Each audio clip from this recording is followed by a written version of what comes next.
തസ്അലുഹും അജ്റൻ ഫഹും മിൻ മഗ്റമിൻ മുസ്ഖലൂൻ.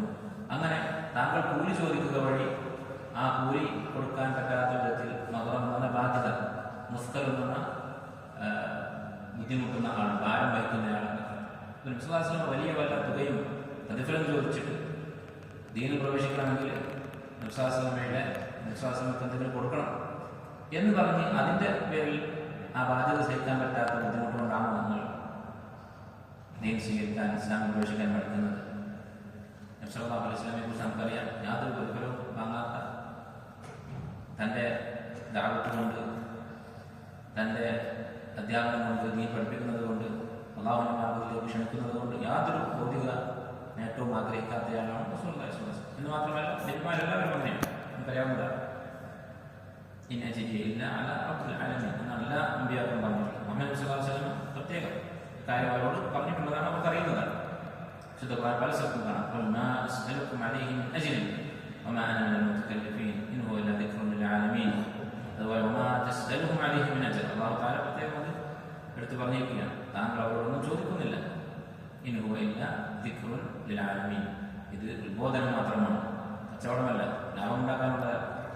അതുപോലെ തന്നെ നബി സ്വല്ലല്ലാഹു അലൈഹി വസല്ലം പറഞ്ഞതായി ഖുൽ ലാ അസ്അലുക്കും അലൈഹി അജ്റൻ ഇല്ലൽ മവദ്ദത ഫിൽ ഖുർബ, ഞാൻ നിങ്ങളോട് പ്രതിഫലം ചോദിക്കുന്നില്ല, എന്ത് മാത്രമാണ് ചോദിക്കുന്നത്?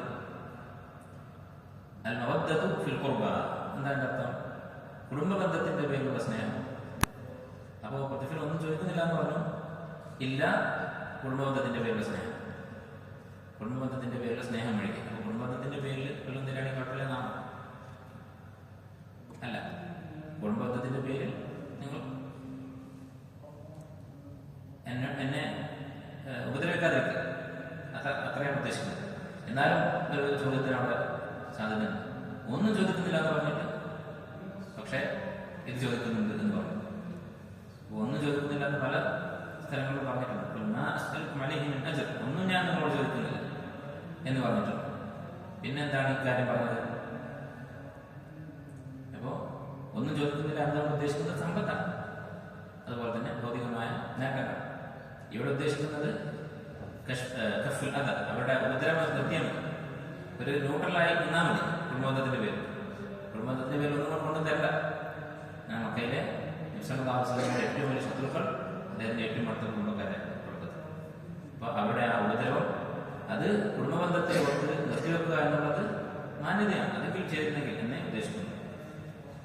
അവർ നബി സല്ലല്ലാഹു അലൈഹി വസല്ലം അവരോട് പ്രതിഫലം ചോദിച്ചിട്ടില്ല. അമ്പിയാക്കളൊന്നും തന്നെ തങ്ങളുടെ ദഅവത്തിന് പകരമായി ഭൗതികമായ യാതൊരു നേട്ടവും ലക്ഷ്യം വെച്ചിട്ടില്ല. അങ്ങനെ ഒരു തടസ്സം അവർക്ക് പറയാനില്ല. പിന്നെ എന്താണ് വിശ്വസിക്കാത്തത് എന്നർത്ഥം.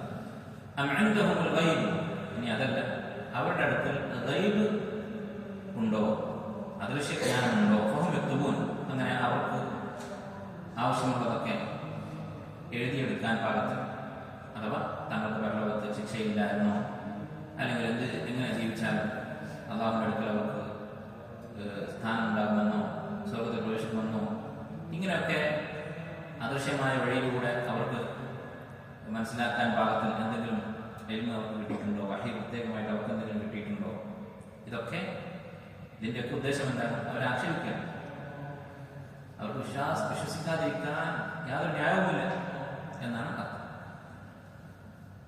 ഇത്രയും പറഞ്ഞത് കഴിഞ്ഞ ആഴ്ച നമ്മൾ പറഞ്ഞതിന്റെ തുടർച്ചയാണ്. ഈ രണ്ടാമത്തെ യഥാർത്ഥത്തിൽ കഴിഞ്ഞ ദിവസം പറഞ്ഞ വിഷയം തന്നെയാണ്. സംശയിക്കുക, ആക്ഷേപിക്കുക. ഇനി പറയാൻ പോകുന്നത് ഈ സൂറത്തിന്റെ അവസാനത്തെ ഒരു എന്താ പറയാ വിഷയം എന്ന് പറയാം. അവസാനത്തെ തലക്കെട്ട് ഈ സൂറത്തിൽ നമ്മളിങ്ങനെ ടൈറ്റിൽ സെറ്റ് ചെയ്യുന്നെങ്കിൽ അവസാനത്തെ സെപ്പറേറ്റിലാണ്. അതെന്താണ് വിഷയം? നബി സല്ലല്ലാഹു അലൈഹി വസല്ലമയോട് അള്ളാഹു നൽകുന്ന ഉപദേശമാണ് ക്ഷമിക്കാൻ. സബർ കൊണ്ട് നബി സല്ലല്ലാഹു അലൈഹി വസല്ലമയെ അവരോട് ഉപദേശിക്കുക.